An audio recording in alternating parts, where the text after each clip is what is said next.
어제 이화영 전 경기부지사에게 9년 6개월의 중형이 내려지자 검찰은 사실상 이재명 대표에게 책임을 묻겠다면서 수사의 방향을 분명히 했습니다.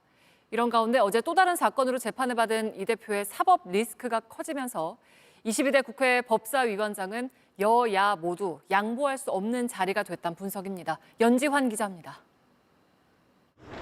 북한에 보내진 돈이 당시 경기지사의 방북대가라는 점이 인정된 어제, 같은 시각 이재명 대표는 대장동과 성남FC 사건으로 재판을 받고 있었습니다.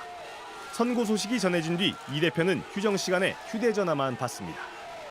재판을 마치고 나오며 대북송금 선고에 대해 답하지 않았습니다. 이화영 전 부지사에 대해서 9년 6개월 실형 선고됐는데 어떻게 생각하십니까?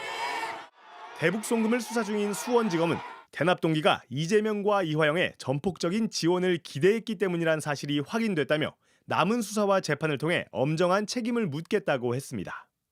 이 사건으로 이 대표가 재판에 넘겨지면 4개의 사건으로 재판을 받게 됩니다.